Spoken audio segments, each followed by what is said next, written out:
Bonjour à tous et bienvenue sur le podcast des établissements médico-sociaux, le podcast qui met en lumière le travail formidable réalisé par les acteurs du secteur. Je m'appelle Arnaud Chevalier et après avoir été directeur d'EHPAD pendant 8 ans, j'aide les établissements de santé à adopter les meilleures innovations pour simplifier et améliorer leur quotidien. J'ai créé ce podcast pour partager les belles expériences portées par des gens passionnés. Avant de commencer, si vous appréciez ce podcast, vous pouvez vous abonner pour ne rater aucun épisode et encore mieux, mettre une note 5 étoiles sur Apple Podcast et le partager à vos collègues. Sur ce, bon épisode. Bonjour à tous, aujourd'hui j'échange avec Mélanie Leblay qui est responsable RSE pour la FNACPA. La FNACPA, c'est la Fédération nationale Avenir et Qualité de Vie des personnes âgées. Et on va parler du projet Maison Gourmande et Responsable, donc un projet qui vient, si je ne dis pas de bêtises, de s'achever. Ça tombe très bien parce qu'on est à la fin aussi de la semaine de la dénutrition, donc c'est un timing parfait pour parler de ce sujet-là. C'est un sujet super intéressant que pour lequel j'ai participé. Enfin voilà, j'étais présent au niveau de la mise en route sur mon établissement et j'avais trouvé ça génial. Et l'idée, c'est de partager ce sujet-là et surtout d'en savoir plus sur les coulisses, le fonctionnement et avoir les résultats des établissements qui ont pu atteindre des résultats super intéressants. Alors bonjour Mélanie, merci de participer au Bonjour. podcast. Ce que je te propose dans un premier temps, c'est de te présenter. Oui, donc bonjour Arnaud, bonjour à tous. Donc effectivement, je suis Mélanie Leblay, donc responsable de développement durable et de responsabilité sociale de l'entreprise donc pour la FNACPA, Fédération nationale Avenir et Qualité de Vie des personnes âgées. Tout d'abord, la FNACPA, donc pourquoi elle s'est lancée dans un projet comme Maison Gourmande et Responsable? Déjà, il faut savoir que la FNACPA agit uniquement sur le domaine des personnes âgées et elle rassemble à la fois des gestionnaires d'établissements et de services à domicile à but non lucratif. Donc, elle a une vision vraiment globale des enjeux liés au vieillissement et elle s'investit dans des projets vraiment innovants de développement durable et de RSE dans le secteur médico-social. C'est notamment pourquoi elle a développé le projet Maison Gourmande et Responsable en partenariat avec ADEF Résidence et avec le soutien de l'ADEME et de l'Agir Carco. Donc, en fait, Maison Gourmande et Responsable, c'est un projet qui visait en fait à développer une restauration responsable au sein des EHPAD et donc principalement à améliorer la satisfaction des résidents en lien avec la restauration, lutter contre la dénutrition et également réduire le gaspillage alimentaire. Donc, au niveau national, cette démarche, elle a impliqué 500 EHPAD sur tout le territoire. Ok, c'est pas mal 500. Sur environ 7000 et tout ça, ça fait Ça quand même. représente quand même 7% du secteur. Ouais, en sachant qu'il n'y avait pas besoin d'être adhérent, en fait. C'était vraiment ouvert à Exactement. tout le monde. C'est un appel à projet ouvert à tous et donc il y avait à la fois des EHPAD de type associatif, puisque c'est Mm. principalement ce que la FNACPA représente comme établissement, mais également des EHPAD publics ou privés. Donc ça faisait aussi un petit peu, l'intérêt du projet, c'est qu'on pouvait échanger de manière très libre et dans des contextes extrêmement différents, puisqu'il faut savoir aussi qu'il n'y avait pas de limites géographiques et donc il y avait à la fois des EHPAD urbains, ruraux, semi-ruraux. Donc les enjeux n'étaient pas du tout les mêmes pour ces établissements en termes d'approvisionnement, par Ouais. exemple. Puis à la fin, ce qui est intéressant, c'est que vraiment on croise les pratiques de tout le monde et du coup, on peut aussi profiter des avantages des uns des autres, de voir des fonctionnements un peu différents, quoi. Euh, cool. Est-ce que tu sais pourquoi ce sujet-là, déjà, ça a commencé quand? Et est-ce qu'il y a eu un déclencheur, quelque chose qui fait que c'est un sujet qui est apparu pour la FNACPA comme urgent ou prioritaire? Alors en fait, ce projet, il a été mis en place à l'échelle nationale en février 2019, mais il y avait un précédent, puisqu'en fait, la FNACPA et ADEF Résidence avaient développé à plus petite échelle ce projet, donc auprès de 15 établissements d'ADEF Résidence, sur un projet axé effectivement sur la restauration gourmande. Donc là, plus tourné vers les enrichis et la limitation du gaspillage alimentaire. Et donc, comme il avait fait ses preuves à l'échelle des 15 établissements, la FNACPA et ADEF Résidence se sont proposés d'élargir le projet à d'autres établissements. Donc, d'où ce partenariat et cet appel à projet monté avec les partenaires ADEME et Agir Carco pour en fait essaimer et faire en D'accord. sorte que ce projet innovant, tout à fait dans la mouvance du développement durable, puisse intégrer, d'autres établissements, quoi. Ok, ouais, donc un concept qui a déjà fait ses preuves et qui est plus sur une logique de duplication. Euh, Exactement. Moi, à l'époque, ce qui m'avait marqué, parce que j'avais participé à une réunion de lancement et on nous avait passé une vidéo, alors que j'ai Mmh. recherché, alors je pensais qu'elle avait été diffusée, et tout, j'ai recherché sur YouTube, mais je l'ai pas retrouvée. Mais elle était vraiment géniale, très bien faite, en fait, où en quelques minutes, on voit un cuisinier qui prépare un repas et tout ça, et en fait, à chaque fois qu'il coupe finalement, tu vois, un légume, un bout de viande, peu importe, une assiette qui revient à moitié pleine, bah en fait, à la place des aliments, on a des billets, de l'argent, des pièces, enfin voilà, et puis on voit que ça part à la poubelle. Et Mmh. du coup, ça a un côté vraiment, je sais pas, c'est marquant en fait, dans la notion de conduite du changement, d'accompagnement, enfin, j'avais trouvé ça vraiment très très fort.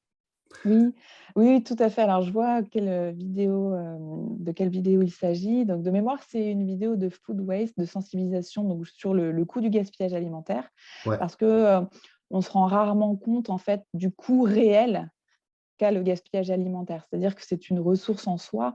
Et en fait, le cuisinier, en principe, ne produit pas pour jeter, mais produit pour que ce soit consommé par les résidents, les convives en général. Donc, l'intérêt de cette vidéo, c'est de rappeler que parfois, par assiette, le gaspillage semble faible.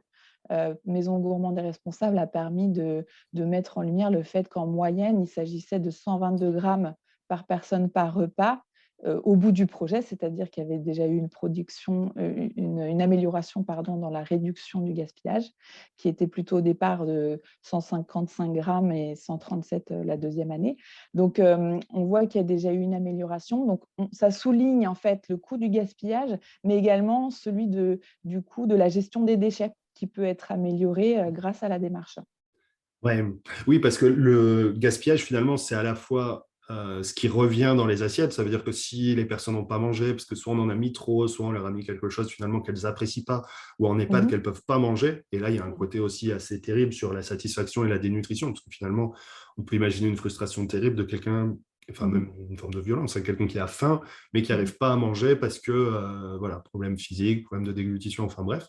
Et du coup, il y a ce gaspillage-là finalement, l'impact économique, finalement, il paraît beaucoup moins important que l'impact humain, en fait, hein, sur la dénutrition, Mmh. sur le mal-être que la personne va ressentir. Mais il y a aussi cette notion de gaspillage dans la production. Ça veut dire, Mmh. j'ai trop produit, j'ai pas distribué, ou alors j'ai acheté des choses et finalement, dans la préparation, ça va pas. Enfin bref, c'est vraiment une approche très globale. Et c'est ça qui est sympa aussi dans ce projet. Oui, tout à fait. Voilà, je vous rejoins complètement. C'est-à-dire que c'était vraiment, enfin, Maison Gourmande et Responsable, c'est vraiment le premier projet qui lie le sujet du gaspillage alimentaire et celui du suivi de la dénutrition. C'est vraiment très, très important, comme vous le disiez. Là, je tiens à souligner que vraiment, ce projet, il a été l'occasion, donc pour au moins 62% des établissements, d'intégrer de nouvelles recettes d'enrichis. Et en fait, c'est vraiment un point très positif qui ressortira donc du rapport national qui va bientôt être publié. En fait, il y a eu vraiment l'objectif d'atteinte d'un maximum de 30% de dénutrition des personnes âgées dans les établissements a été atteint par les établissements, alors même que c'était en plein Covid. Et en fait, le Covid, on en pourra, vous le verrez dans les résultats de l'étude, était plutôt normalement un facteur aggravant de la dénutrition.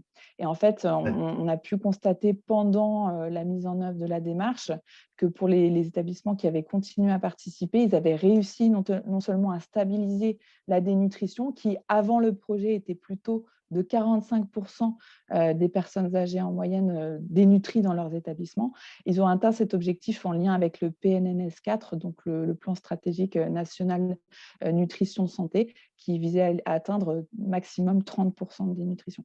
Donc, c'est vraiment une belle performance des équipes qui vraiment ont travaillé de manière acharnée, en fait, vraiment pour que la dénutrition ne s'aggrave pas malgré l'isolement, etc.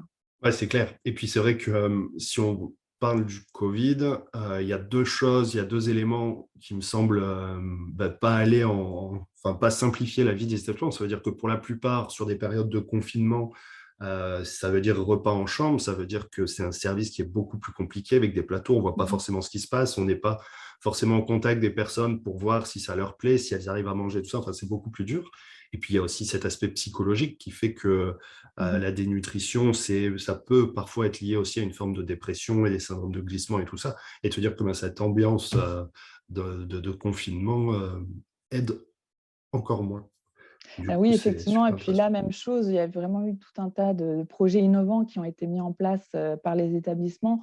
Notamment, certains ont créé de zéro un service hôtelier qu'ils ont même adapté donc, au service en chambre le temps de la crise, ou tout un tas d'animations en fait, pour faire en sorte que les résidents en fait, se sentent beaucoup moins isolés, et sachant que le repas est un moment vraiment clé, quoi, dans leur journée au quotidien, et d'autant plus pendant la crise. Donc, plus d'accompagnement souvent au moment du repas, et voilà, plus d'animation en fait pour faire en sorte qu'ils ne se sentent pas isolés malgré les repas en chambre. Qu'est-ce qui va pousser un établissement à se lancer, en fait? Mmh. En fait, vraiment, l'établissement a un intérêt à agir qui peut être résumé en 4 points, si je puis dire. Déjà, généralement, l'établissement cherche à fournir un service de qualité aux résidents, et ça passe quand même souvent par l'alimentation, qui est un moment vraiment très important pour le résident. Ça rythme son quotidien. Donc vraiment, c'est un point qui peut vraiment être clé donc, pour l'EHPAD de s'atteler à améliorer la qualité du repas. Mais l'établissement, je pense, a également tout intérêt à vraiment valoriser les métiers, donc notamment de cuisiniers, de nutritionnistes, puisque en fait, ça permet de répondre à ces enjeux, en fait, tout simplement de lutte contre la dénutrition et de qualité du repas.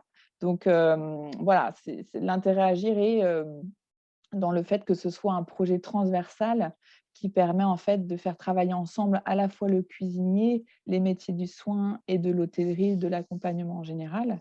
Donc, c'est un petit peu l'originalité.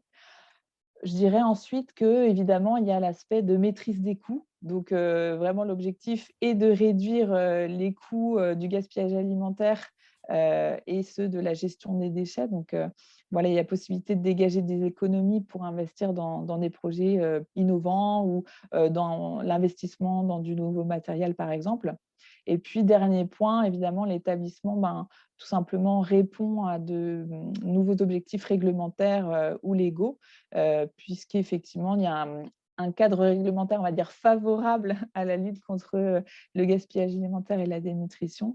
Donc voilà, ça permet à l'établissement de participer à cet objectif national, notamment de réduction de 50% du gaspillage alimentaire en restauration collective d'ici 2025, et de réduction de la dénutrition de 30% pour les personnes âgées, donc dans le cadre du plan national nutrition santé. Carrément. Ok, super. Alors du coup, on a un peu discuté voilà, de l'intérêt, de l'objectif finalement.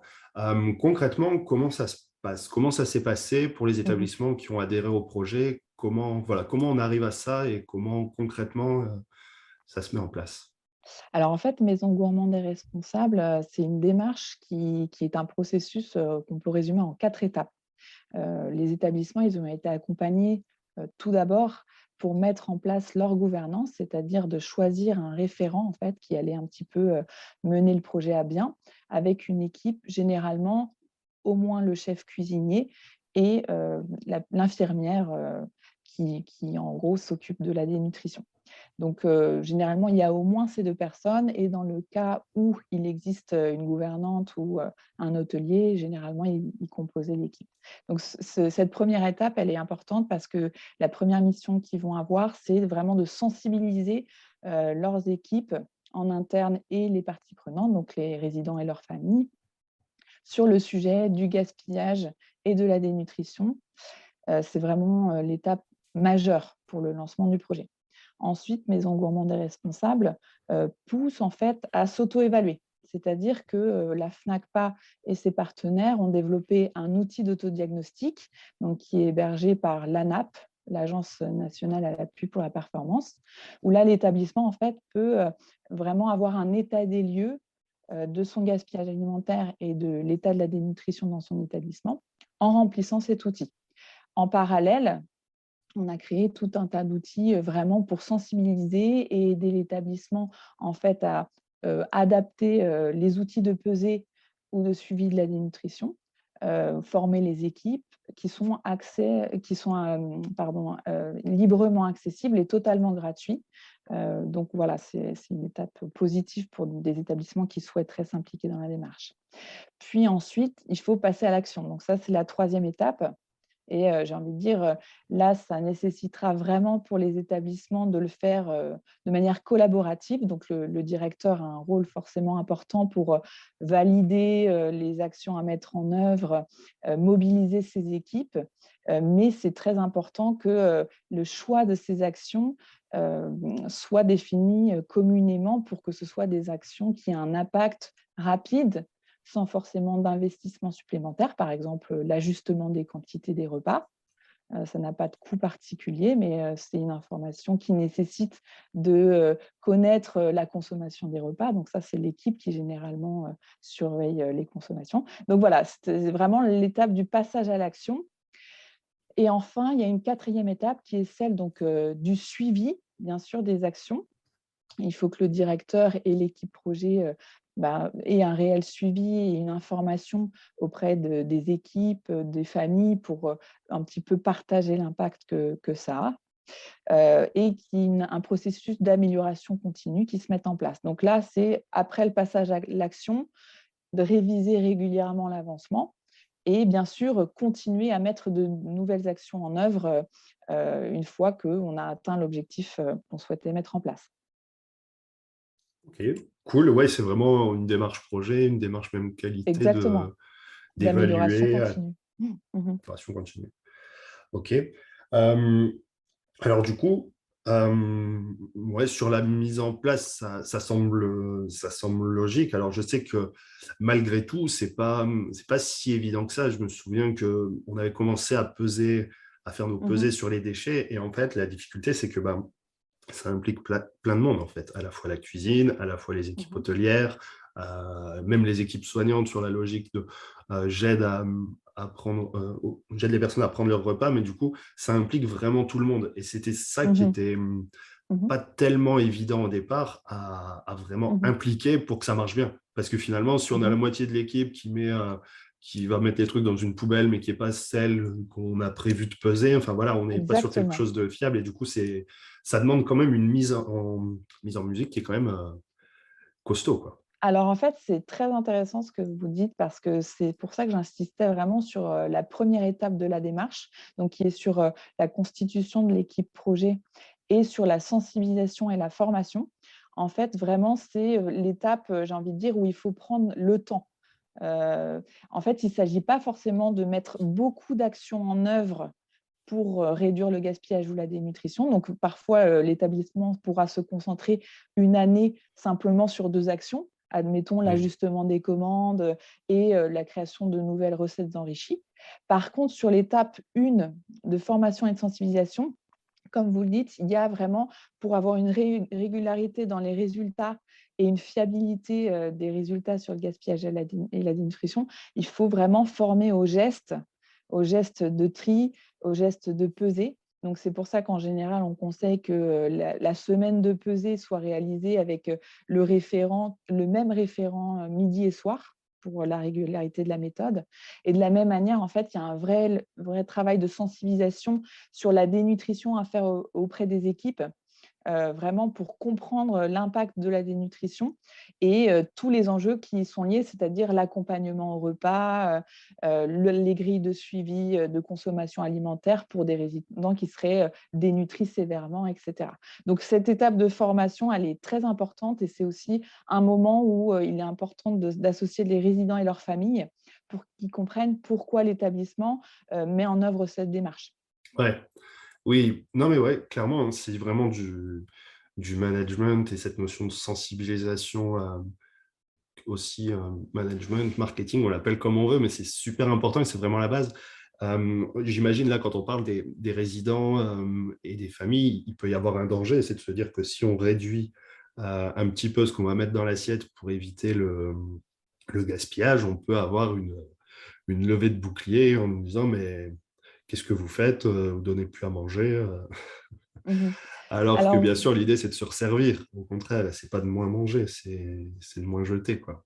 Mais c'est là où c'est exactement. vraiment l'accompagnement qui est super important Mhm. et crucial, en fait. Alors l'information, elle est cruciale effectivement pour les résidents et généralement, il y a plutôt des échos positifs. En fait, les résidents, quand ils le pouvaient, étaient, moteurs et avaient eux-mêmes des suggestions, en fait, pour réduire le gaspillage, voire, pour faire des suggestions liées à l'organisation du repas et cetera. Donc par contre, effectivement, c'est là où c'est très important, comme vous le dites, de montrer l'intérêt à agir qu'a l'établissement, tant pour, la qualité du repas, du résident. En fait, l'objectif de Maison Gourmande et Responsable, elle est de réduire le gaspillage alimentaire pour injecter les économies réalisées dans, l'approvisionnement et donc dans la qualité des produits. Donc en fait, l'objectif, sachant qu'en moyenne, donc sur la durée du projet, les établissements ont pu économiser en moyenne 4 500 € à peu près, c'est de tenter de voir, comment, ces économies peuvent être réinjectées et où. Et plus globalement, en fait, sur l'aspect de la dénutrition, il y avait vraiment un travail qui a été développé donc, avec des experts de la dénutrition qui intervenaient donc via des forums, des minutes experts qui restent disponibles aujourd'hui pour aussi en fait améliorer les textures, et tenter d'accompagner également sur des projets, par exemple de manger main, qui pouvaient être expérimentés en même temps en fait, hein. Donc là, vraiment les Maisons Gourmandes et Responsables a joué un rôle très important dans le sens où, hem les établissements pouvaient profiter de réunions mutualisées, donc qui, ont été présentielles et puis numériques, du fait du Covid, mais où il y avait un réel échange de pratiques, notamment entre cuisiniers, donc pour les textures, adaptées, mixées, le manger main, donc voilà. C'était un projet, vraiment plus, global quoi, qui permettait d'améliorer la qualité non seulement des produits, mais des repas, pour la prise alimentaire des résidents. C'est vrai. C'est pas que responsable sur l'impact environnemental, sur le gaspillage et tout ça. C'est vrai qu'il y a ce côté aussi ouais, plus gourmand, plus sympa, qui est important, qui est aussi un argument indispensable, se dire, bah voilà, on va faire des économies, mais les économies, l'intérêt, c'est que ça profite aux résidents. Et Mmh. ça, c'est un bel argument. Et du coup, ça fait une boucle qui est vraiment bénéfique pour tout le Exactement, ouais. monde euh, et qui est logique, en fait, qui est juste évidente. Mmh mh. Mmh. Et puis c'est vrai que c'est pas mal de se faire permettre aux cuisiniers de se rencontrer, parce que surtout quand ils sont, par exemple, s'ils sont salariés d'un établissement qui ne dépendent pas d'une société de restauration, en fait, ils ont zéro occasion dans l'année de croiser des collègues, finalement, des gens qui font un peu la même chose, qui ont les mêmes Exactement. problématiques, mais qui ont pu trouver d'autres solutions et de pouvoir les partager.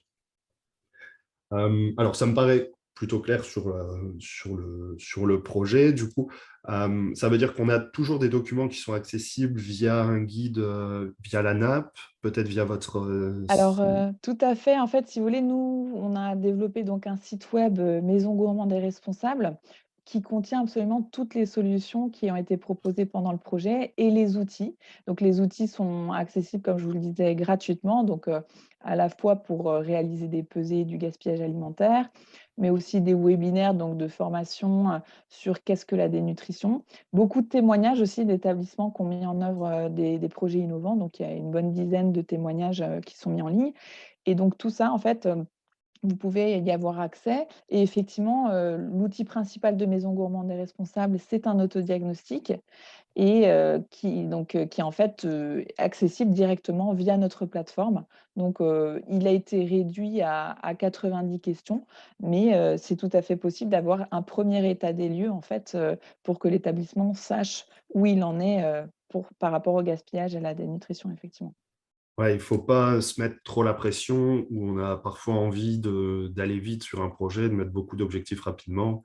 Et c'est comme ça qu'on n'avance pas parce qu'il y a trop de choses à faire et parce qu'on n'arrive pas à suivre, quoi. Donc, on Voilà peut et un peu puis faire si vous peur. voulez, ce qui est très positif, c'est que sur la durée du projet, au-delà du diagnostic, en fait, en lien avec, les experts de Maison Gourmande et Responsable, donc des experts de dénutrition, du gaspillage alimentaire, de l'environnement du repas, il y a également un plan d'action en fait, qui est proposé aux établissements, donc avec vraiment des pistes d'action. Et c'est là où, comme je vous le disais, en fait, vous avez possibilité de simplement sélectionner les actions à mettre en œuvre, mais ce qu'il est conseillé de faire, c'est vraiment de le faire avec les équipes, sur le terrain parce qu'eux, ont l'opportunité, en fait, de faire remonter leurs observations quotidiennes. C'est-à-dire qu'au-delà du résultat de l'autodiagnostic, eux peuvent être moteurs sur des suggestions et en fait orienter, les pistes d'action à prioriser, quoi. Donc voilà et puis, vraiment aller jeter un coup d'œil parce qu'il y a d'autres outils assez originaux qui ont été développés, justement pour un petit peu, sélectionner ces pistes d'action, de manière ludique. Donc il y a par exemple un jeu des 3 familles qui a été développé donc en référence, aux familles entre guillemets puisque c'est un EHPAD, donc c'est un contexte assez familial, mais qui renvoie, aux équipes cuisine, aux équipes de soins et aux équipes hôtelières, avec donc des questions qui permettent un petit peu sous forme ludique, de s'interroger sur, quelle action il serait nécessaire de prioriser dans l'établissement en fonction de son contexte d'opération. Ouais, c'est super intéressant. Ça m'évoque cette notion de famille et de relation entre la cuisine et parfois Mmh même le mh. reste des équipes. Alors souvent, c'est l'équipe soignante, mais de métiers très différents, mais qui doivent travailler ensemble et qui ont une Mmh. approche, une vision très différente. Même juste, j'en discutais il y a, je sais plus, cette semaine, je crois, qui ont une approche du temps très différente. Le Mmh. cuisinier, ça va jusqu'à son coup de feu. Où là, il va, faut plus l'embêter, faut plus lui parler en fait, parce qu'il a tout prévu sa journée pour ce moment-là. Si on vient lui mettre un grain de sable dans sa mécanique, c'est l'explosion. Euh, Tandis que le soignant, c'est quelque chose de, voilà, il va avoir une pression, une tension plus linéaire en fait sur Mmh. son, mais la possibilité, voilà, il n'est pas forcément à 5 minutes. Le cuisinier, il est à 5 minutes. Et du coup, c'est aussi super important de pouvoir travailler ensemble pour à la fois comprendre le métier et le fonctionnement des uns des autres, ce qui peut éviter pas mal de tensions, de conflits, de mal-être éventuel des uns des autres. C'est super Mmh. intéressant.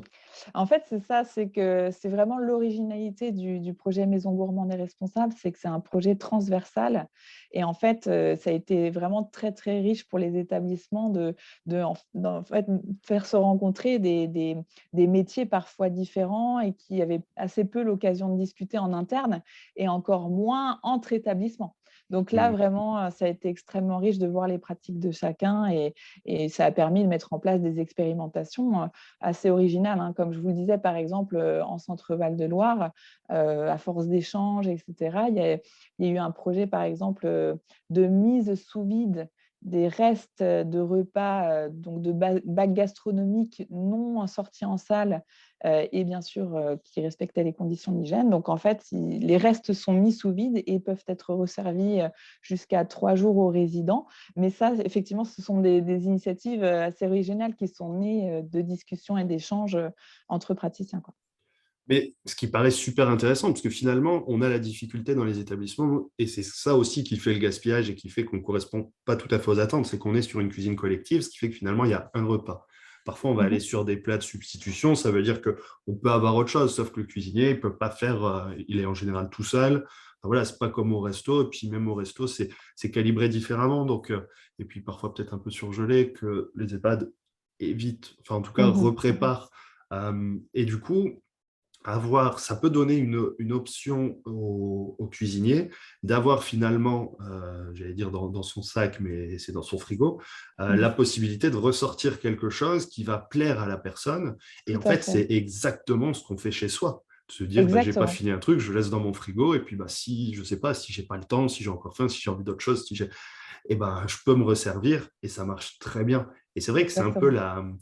la difficulté. Alors, parfois, même pas forcément les règles et les normes, juste des habitudes. Mmh. Bah, en fait, là, ça a vraiment un lien avec, la thématique de l'individualisation du repas. Donc, parfois, elle est réellement nécessaire, par exemple, dans le cas d'un résident sévèrement dénutri, où là, il va vraiment falloir enrichir sa portion de manière plus importante qu'un résident qui ne l'est pas. Donc, ça, c'est vraiment un enjeu principal. Mais comme vous le disiez, ça permet de satisfaire le résident avec des solutions simples et parfois peu coûteuses, puisque vous économisez en gaspillage alimentaire. Donc, voilà. Donc, il y a des Ouais, solutions qui, parfois, en fait, ne nécessitent pas énormément d'investissement, mais permettent réellement d'améliorer la satisfaction, quoi. c'est ça, c'est logique, mais c'est efficace surtout. Et puis, c'est aussi sortir d'une vision où parfois on va se dire, ben voilà, à l'EHPAD, on doit faire obligatoirement des menus variés, on ne peut pas Mmh. manger 2 fois la même chose, ou attention dans la semaine. Je sais que moi, Mmh.